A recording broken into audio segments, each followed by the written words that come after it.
हरदो माथो बेखौलाय टिचारनि नामाव फोरोंगिरि नङाबाबो होबाय आङो टिचार्स डे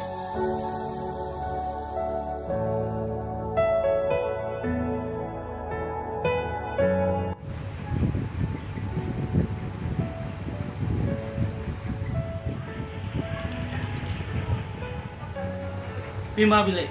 मानि इसे बुरजा खरम लाबोलाबायखो दिनै मा दिन नोंहा बेखौ मिथिया माने मा दिन दिनैलाय दिनै मा दिन दिनैलाय टिचार डे ना बेखौ मिथिया आङो ए बावगारदोंसोलां दिनै टिचार्स डे मोन आरोना औ थारमाने बेखौ नों मोनजोब्बाय औ सात्रफोरनिफ्राय औ बिदिसो ना होमबालाय हाब बोसोरसे बायनांनाय नंला माथो नों र'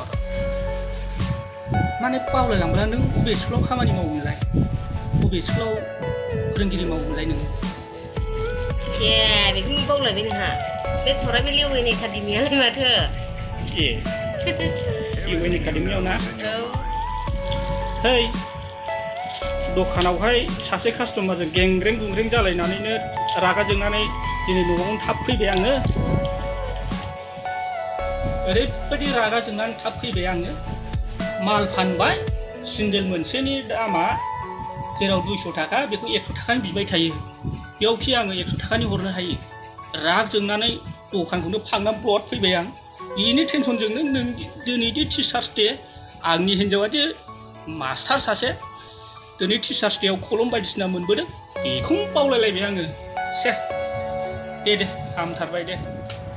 बिबारबो मोनलायबावदोंसो बिबार दं नों लानो हागोन नै बिबारा बिबारखौ आंनो होनोसै औ हरदो माथो टिचारनि नामाव फोरोंगिरि नङाबाबो होबाय टिचार्स डे बेखौनो लादो बेलाय आंनिखाना कलमखौ गंसे दे जाबो फोरोंगिरि नङा बेसेबांसो नांगौमोन ओमफ्राय जानो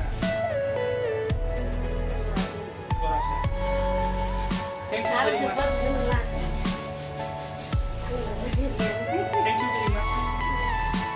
आंनो आंनि हिन्जावनिफ्राय बिबार बारसे मोनबाय बिबार जरा मा होनो बेखौ बारसेथ' होनला गोबां बिबार दङ नै बायदि रोखोमनि बिबार आरो कलम गंनै मोनबाय नै टिचार्स डेनि मुङाव थेंक इउ दा जोंनि भिडिअ'आ बेनोमोन ओरैनो जास्ट टिचार्स डेनि नामाव कमेडिजों लोगोसे आंनि हिन्जावाथ' इउ एन स्कुलावहाय फोरोंगिरिबो मावखायो हिसाबै कलमफोरखौबो गोबां मोनबाय आरो गोबां मोननायजों लोगोसेनो दिनै आङो दखाननिफ्राय फैनाय लोगो लोगो बिनि कलम सानबाय थानायखौ नुफैबाय नालाय नुफैनानै आङो सोंबाय मानि कलममोन बियो होननानै आंथ' मोनथिखागौ टिचार्स डे होननानै थेवबो आङो सोंफ्लाबाय बेनाव बेबो खोन्थाबाय खोन्थानायजों लोगोसे सर्ट ओरैनो गुसुं भिडिअ खालामबाय जुदि नोंथांमोनहा जोंनि भिडिअखौ मोजां मोनबायब्ला लाइक कमेन्ट चेनेलाव गोदानबा चेनेलखौ साबस्क्राइब खालामनानै होदो अननानै जाहाथे जोंनि कारेन्ट थांलायबाय गरमबो जालायबाय न' सिङाव लानो थाखाय खोमसिबो जालायबाय अब्लाबो